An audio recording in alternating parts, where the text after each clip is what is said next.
So let's talk about the Clipse new album. Let God sort him out. First of all, Joseph here for Record School. I'm a hip hop fan. I've been a fan of the Clipse since grinding times.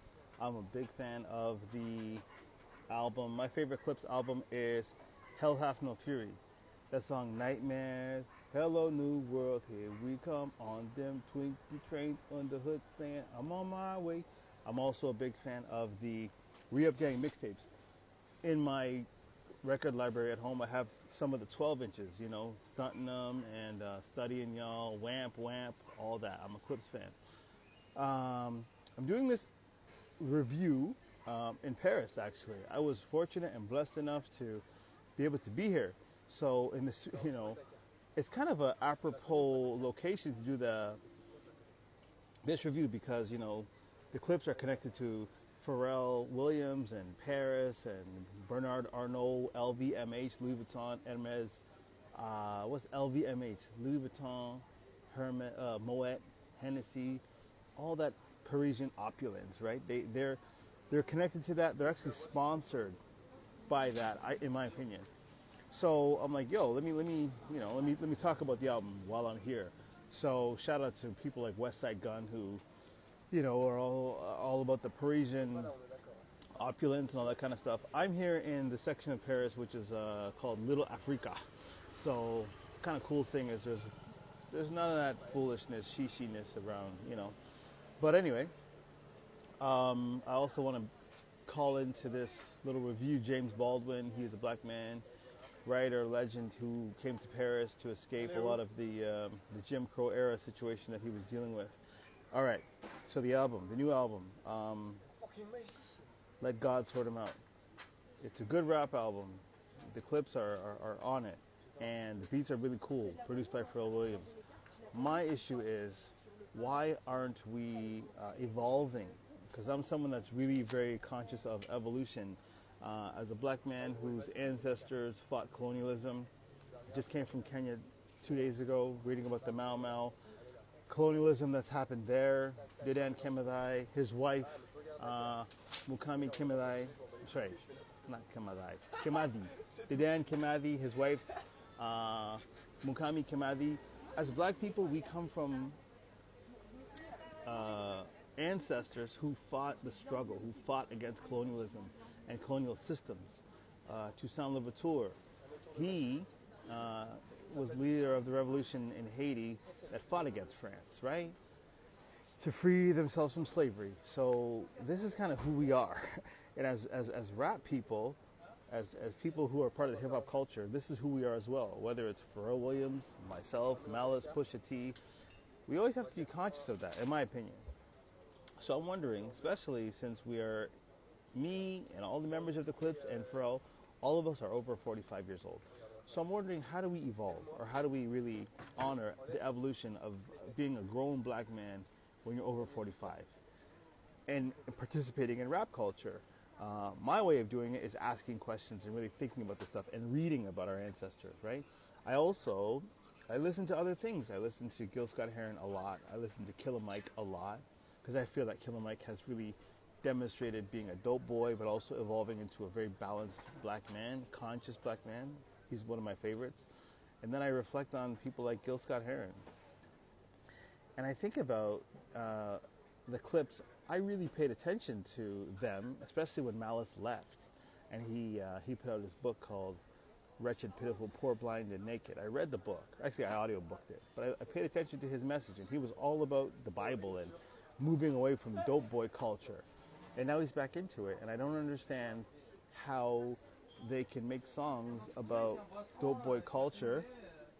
Speak louder. How they can make songs about dope boy culture knowing the devastation that, dope does to our communities. And knowing that, dope boy culture and trapping and all the stuff they talk about has devastating effects on the black communities that they come from.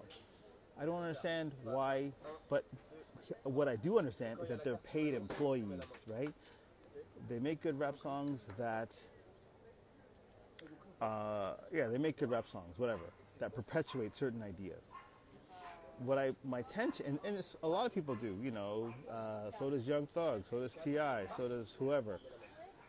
But with them, Malice left because he seemed to have his conscience was bothered. And he said it in a lot of interviews back in the day. And he said in the rap song, he said, on the new album, he came back. He said, that's the Cain, that's the Abel in me, or that's the Hyde, that's the Jekyll in me, whatever, the rhyme. So fine, whatever, he switched it up. Maybe his morals are back and forth, which happens. What I really get upset about is the interviewers, because I think they're paid employees too. Big Boy, Charlemagne, Joe Budden, whatever. Why don't the interviewers ask real questions about, okay, why are you being contradictory to, what you said was moral before, and now what's immoral? That's what I don't understand. But I do understand it's a system. The media perpetuates off of sensationalism, drug culture, capitalism, like Bell Hooks said, right? Misogyny, capitalism, racism, and sexism, right? That's what the media capitalizes off of. And as a black man who's trying to evolve, especially in hip-hop culture, I try and call that stuff out. But I understand the Clipse being artists, even Pharrell being a producer, they benefit off that, right? Pharrell is one of the main head designers of the men's department of Louis Vuitton, which is owned by LVMH, Louis Vuitton, Moet Hennessy, owned by Bernard Arnault. Therefore, the Clipse are almost like a great marketing campaign for their apparel. So it benefits Pharrell and it benefits his bosses for this album to come out, because every interview they do, they're wearing fancy Louis Vuitton clothing. It makes people want to buy it. It's like one big, huge, well-orchestrated commercial for Louis Vuitton. Like I said, I'm in Paris. This is where Louis Vuitton is based in. It don't benefit me, it don't benefit you, but it benefits them. I just wish the interviewers were more conscious, and that's all I'll say about that. I'm kind of disappointed. One thing I will say is now Gil ScottHerren. I listen to Gil ScottHerren all the time. He is famous for the song called "The Revolution Will Be Televised," but he is someone that is very critical of politics, of society, even of drugs, right? He has two famous songs about drug abuse. One of them is called "The Bottle." One of them is called "Home Is Where the Hatred Is." Those songs detail the devastation that drugs do to communities. In his songs, he's talking about alcohol and heroin. He even has a song called "Angel Dust." So he really does his best to critique the experiences and the devastation that drugs do on black communities and the communities that he cares about. I wish Pusha T and Pharrell and Malice would think about those songs as we're now pushing 50 years old. Pusha T is 48. I'm 45. We got to be thinking about these things. Our children, and they are conscious of the value of a stable home. They're conscious of it because they put that in their songs. The first song on the album is "Birds Don't Sing," where they talk about how they're mourning the death of their parents. They also talk about how much they value their parents and the home that their parents provided for them. For example, the first verse, or the verse about the father, Malice, I think it's Malice, he says, my dad never minded working a double. So they're conscious of how the value of a stable home, they're conscious of the value of a stable home. And Gil ScottHerren, in "Home Is Where the Hatred Is," talks about how devastating drugs are to home life. He also mentions that in "The Bottle." So if Pusha T and Malice, if you're conscious of the value of a stable home, how can you then rap about all the drugs that you push and all the money that you make off pushing drugs at 45 plus? When you're doing it when you're 20 or 30, fine. But when you're over 40, stop it. Gil ScottHerren, you should also listen to a song called "Save the Children." He says we've got to save the children. And I wish more rappers would think about saving the children and the messages we put out to our children, because I am very, very worried. I'm very concerned. I'm also very disappointed. I'm a Clipse fan too. I hope they keep putting out more music, but I hope when they put out more music, they do it in a conscious level. So listen to Gil ScottHerren. Listen to his song called "Save the Children." Listen to his song called "Home Is Where the Hatred Is."